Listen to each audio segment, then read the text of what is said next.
प्रहलाद जी कहते हैं कि जब तक वो नहीं चाहता कुछ नहीं होता। अब यहाँ पर हिरण्यकश्यपु इतने क्रोध में आ गए कि वो बीच सभा में दरबार में लेकर आते हैं उसे। उन्होंने कहा अब मुझे किसी और पे भरोसा नहीं, मैं तुझे अपने हाथों से मारूंगा। अंतिम बार पूछ रहा हूं, बता दे भगवान कौन है, शायद बच जाए। प्रहलाद जी कहते हैं श्री हरि, केवल श्री हरि। तलवार निकालते हैं, मारने लगते हैं कि बीच में माता कयाधु आ जाती है, उन्हें लग जाती है, उनकी मृत्यु हो जाती है।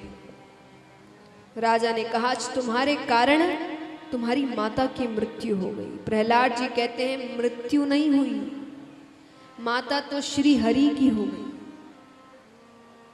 मुझे भी यहां नहीं रहना, मुझे भी श्री हरि के पास जाना है। इस दुनिया में कुछ नहीं रखा।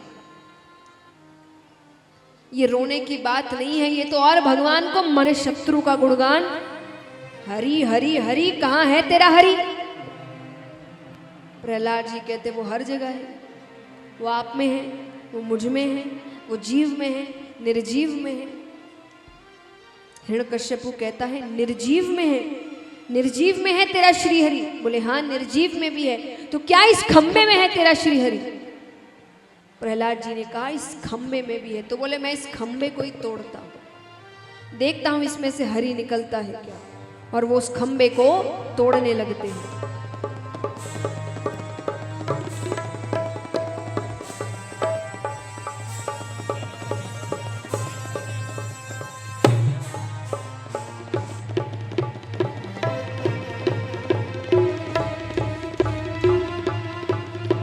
बोलिए नरसिंह भगवान की।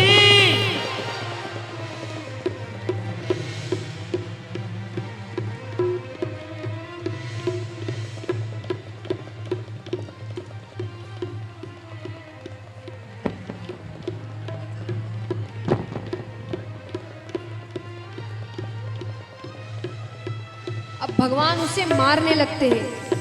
तो मारने से पहले भगवान ने कहा कि तेरे मन में कोई शंका ना हो कि मैंने तो ब्रह्मा से वरदान मांगा था।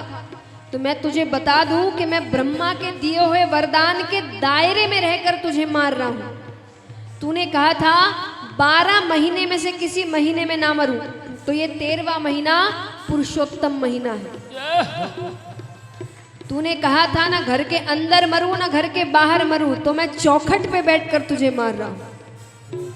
तूने कहा था दिन में मरूं ना रात में मरूं, तो मैं शाम के समय तुझे मार रहा हूं। तूने कहा था ना नर से मरूं ना पशु से मरूं, तो ना तो मैं नर हूं ना मैं पशु हूं।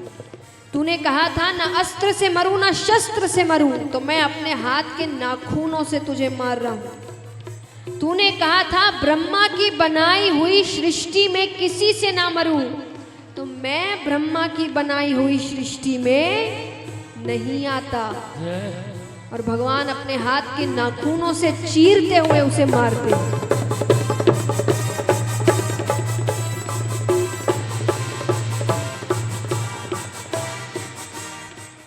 अब भगवान अत्यंत क्रोध में है, सब उन्हें मना रहे हैं देवी देवता, लेकिन भगवान शांत नहीं हो रहे। अंत में प्रहलाद जी आते हैं, आके भगवान के चरणों को पकड़ते हैं। भगवान प्रहलाद जी को उठाते हैं, अपने पास बिठाते हैं, और जैसे एक पशु प्रेम करता है चाटते हुए, भगवान उसी प्रकार प्रहलाद जी से